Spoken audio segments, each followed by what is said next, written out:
Bonjour à tous, alors dans cette vidéo je voulais parler de la communion et je vous invite à communier le plus souvent possible. Bien évidemment il faut être en état de grâce, hein, sinon vous commettez un sacrilège. Euh, donc en fait le troisième commandement de l'Église nous impose à tout fidèle catholique de communier au moins une fois par an à Pâques. Mais c'est vraiment un strict minimum. Et en fait, il faut savoir que la très sainte Vierge Marie à Medjugorje, ça fait partie de ces cinq fameux cailloux, cinq pierres, euh, qui disaient qu'il faut communier le plus souvent possible. Et je sais que Jésus a dit dans une prophétie que plus l'on communiait et plus notre gloire sera grande au ciel. Je sais aussi que Jésus a dit que la messe en latin était plus efficace. Alors, je vais citer un extrait du catéchisme de Saint Pie X, et vous comprendrez que dès lors la Sainte Eucharistie procure, est source de sanctification incroyable. Et c'est vraiment dommage de se priver de toutes ces grâces spirituelles pour être le plus saint possible et donc pour aller au plus haut des cieux, hein. C'est notre but à tous, d'aller au plus haut des cieux. Quel effet produit en nous la très sainte Eucharistie? Donc voici les principaux effets que produit la très sainte Eucharistie en celui qui la reçoit dignement. Il faut bien insister là-dessus, dignement, avec respect, avec pudeur, avec humilité, avec beaucoup de gratitude et en état de grâce. Elle conserve et accroît la vie de l'âme qui est la grâce, comme la nourriture matérielle soutient et accroît la vie du corps. Effectivement, c'est la nourriture de l'âme. Elle augmente la vie de l'âme, elle augmente la grâce, elle remet les péchés véniels et préserve des péchés mortels. Donc vous voyez qu'elle nous aide à éviter de tomber, de chuter en fait. Elle nous remet en plus tous nos péchés véniels. C'est un peu comme si nous renaissions spirituellement. Elle produit la consolation spirituelle. Effectivement, je l'ai constaté plusieurs fois à titre personnel dans ma vie. Quand je communie, en général, je ressens je sens que mon moral est apaisé, que mon moral est revigoré. La très sainte Eucharistie ne produit-elle pas en nous d'autres effets? Si, la très sainte Eucharistie produit encore en nous trois autres effets, à savoir, elle affaiblit nos passions et en particulier, elle amortit en nous le feu de la concupiscence. Donc c'est toujours la même idée de lutter contre le mal et augmenter en nous le bien. Elle accroît en nous la ferveur et nous aide à agir en conformité avec les désirs de Jésus-Christ. Donc c'est très important ça, parce que nous devons toujours essayer d'agir en conformité avec les désirs de Jésus-Christ. Nous devons chercher la gloire de Dieu, nous devons chercher la volonté de Dieu. Elle nous donne un gage de la gloire future et de la résurrection de notre corps.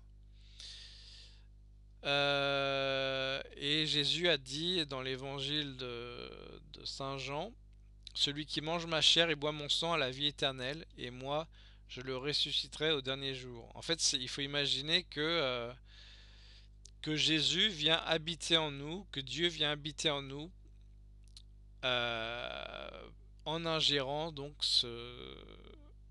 son corps et son sang. Alors je voulais aussi insister sur les... Enfin, il faut savoir que Jésus, notre Seigneur, a, euh, a révélé 12 promesses, a fait 12 promesses à Sainte Marguerite Marie à la Coque, donc au XVIIe siècle. Et la dernière promesse, c'est la plus admirable. Je promets, donc Jésus, dans l'excès de la miséricorde de mon cœur, que mon amour tout-puissant accordera à tous ceux qui communieront le premier vendredi du mois 9 mois de suite la grâce de la pénitence finale. C'est-à-dire, autrement dit, il promet le salut, c'est-à-dire d'aller au ciel. Notre but, encore une fois. Notre fin dernière à rechercher. Ils ne mourront point dans ma disgrâce, ni sans recevoir les sacrements, et mon cœur se rendra leur asile assuré à cette dernière heure. Alors je voulais aussi vous citer quelques canons du Code de droit canonique de 1983. Nous pouvons communier 2 fois par jour, hein. C'est le canon 917. Qui a déjà reçu la très sainte Eucharistie peut la recevoir à nouveau le même jour, mais seulement lors d'une célébration eucharistique à laquelle il participe.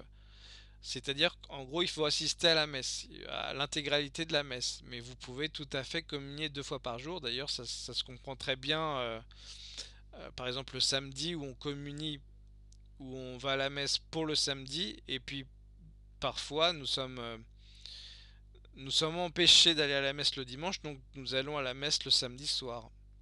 Mais rien ne nous empêche de communier 2 fois de suite pour le même jour, en fait, pour la même liturgie. Alors le canon 921, c'est si vous êtes en état de mort, si vous êtes agonisant, vous pouvez communier donc une 3e fois éventuellement. Et il faut aussi savoir il y a le jeûne eucharistique, hein. Le jeûne eucharistique, c'est-à-dire que euh, qui va recevoir la très sainte Eucharistie s'abstiendra au moins 1 heure avant la sainte communion de prendre tout aliment et boisson. Bon, bien sûr, vous pouvez prendre de l'eau et des médicaments. Alors, oui, Jésus, enfin là, je suis sur le site Apparition Mariale que je vous invite à découvrir sur la communion. Et effectivement, Jésus dit que j'aimerais que tous les gens qui viennent communier me reçoivent sur la langue et si possible en se tenant à genoux. Je vous demande de ne pas recevoir la communion comme une simple coutume ou habitude. Il est plus respectueux de me recevoir dans la sainte communion sur la langue que dans la main.